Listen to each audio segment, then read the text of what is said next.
اکرام، فرعونوں کی 18ویں نسل سے تعلق رکھنے والے اور مصر پر حکمرانی کرنے والے کم عمر ترین فرعون کا نام توتن خامن تھا، جس کی نہ صرف موت پر اسرار طریقے سے ہوئی بلکہ جس نے بھی اس کی موت کی کھوج لگانے کی کوشش کی سب کے سب اپنی جان سے ہاتھ دھو بیٹھے۔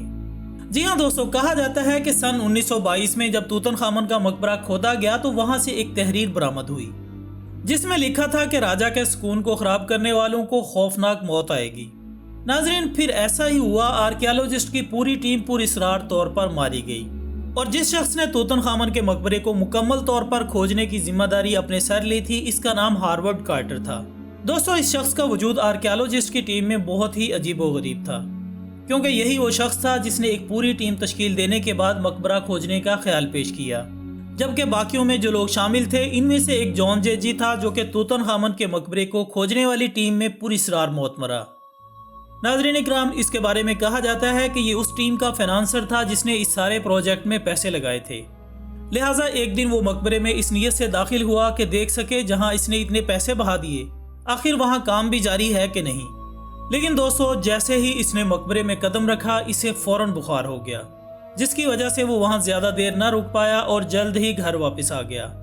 اس طرح ایک ہفتے کے اندر ہی اس کی موت واقع ہو گئی۔ خواتین حضرات، اس کے بعد ایڈورڈ ہمبرڈ نامی شخص اس مقبرے کی نحوست کا شکار ہوا۔ کہا جاتا ہے کہ جب یہ شخص مقبرے کے اندر گیا تو اندھا ہو گیا اور ساتھ ہی ساتھ دیگر کئی بیماریوں نے آ گھیرا۔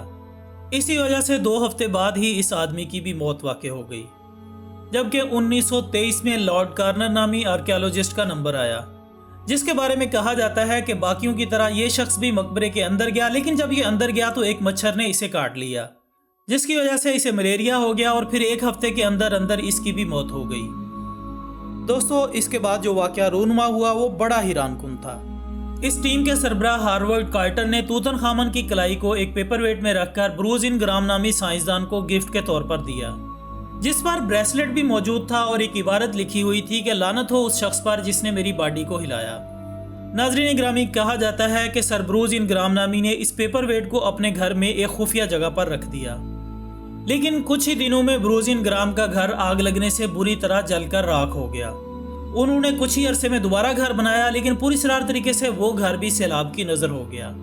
اس کے بعد یورونڈ ایمبرویل، جو کہ اسی آرکیالوجسٹ ٹیم کا ہی ایک ممبر تھا، کہا جاتا ہے کہ مقبرہ کھوجنے کے کچھ عرصے بعد ہی اس کا گھر بھی جل کر راکھ ہو گیا، جس کی ایک وجہ یہ بھی تھی کہ یہ شخص ان تمام پراسرار موت کا شکار ہونے والے افراد پر ایک کتاب تحریر کر رہا تھا، جو کہ تقریباً پوری بھی ہو چکی تھی، لیکن آگ کی وجہ سے گھر جلنے کے ساتھ ساتھ وہ کتاب بھی جل گئی اور اس کی موت بھی واقع ہو گئی۔ خواتین حضرات، رچرڈ نامی شخص بھی اسی ٹیم کے سربراہ کا سیکٹری تھا جو اپنے سربراہ کے پیچھے پیچھے مقبرے میں گیا۔ ٹیم کے دوسرے ممبرز کی طرح اس کے ساتھ بھی عجیب واقعہ پیش آیا۔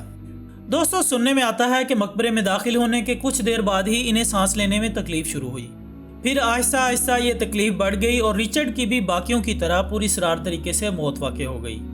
ناظرین، ان مرنے والوں میں سے ایک وائلڈ بیل نامی شخص بھی تھا، لیکن اس کا معاملہ باقیوں جیسا نہیں تھا، کیونکہ جب تمام افراد پراسرار طور پر مر گئے تو اس شخص کو اطلاعات آنے لگی کہ آپ کی ٹیم کے تمام افراد ایک ایک کر کے مر چکے ہیں، لہٰذا آپ بھی اپنا خیال رکھیں۔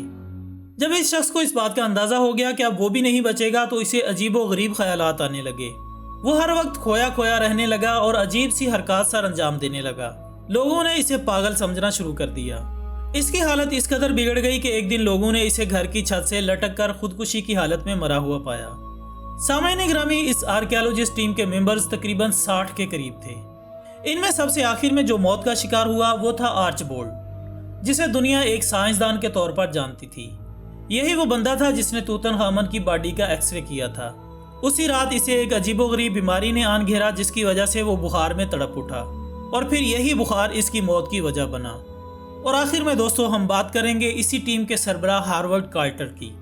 تو ناظرین، 60 افراد پر مشتمل ٹیم میں سے صرف ایک فرد کا بچ جانا بلا شبہ ایک پراسرار معمہ ہے۔ حالانکہ دیکھا جائے تو باقی تمام افراد کی موت کا ذمہ دار بھی یہی شخص تھا۔ اسی نے مقبرہ کھوجنے کا منصوبہ تیار کیا تھا اور آرکیالوجسٹ جمع کیے تھے۔ پھر بھی 60 لوگوں میں سے صرف اسی کا بچ جانا سمجھ سے بالاتر ہے، لیکن جسے اللہ نے زندگی دی ہو اس کا کوئی کیسے کچھ بگاڑ سکتا ہے۔ ہو سکتا ہے کہ یہ تمام پراسرار موت کے واقعات اتفاقاً ہوں، یا یہ بھی ہو سکتا ہے کہ یہ جھوٹ پر مبنی ہوں، لیکن تاریخ کی کتابوں اور مختلف ڈاکومنٹریز میں ان کا ثبوت ملتا ہے۔ اب اس میں سچائی کتنی ہے یہ تو بہتر اللہ تعالیٰ ہی جانتا ہے۔ ناظرین، یہ تھی ہماری آج کی دلچسپ ویڈیو۔ ہم امید کرتے ہیں کہ آپ کو یہ ضرور پسند آئی ہوگی۔ ویڈیو کے بارے میں اپنی رائے ضرور دیجیے گا اور اس ویڈیو کو شیئر بھی کیجیے گا۔ ہماری اگلی ویڈیو آنے تک اپنا دوستوں، رشتہ داروں اور گرد و نواح کے تمام لوگوں کا بہت خیال رکھیے گا۔ اللہ حافظ۔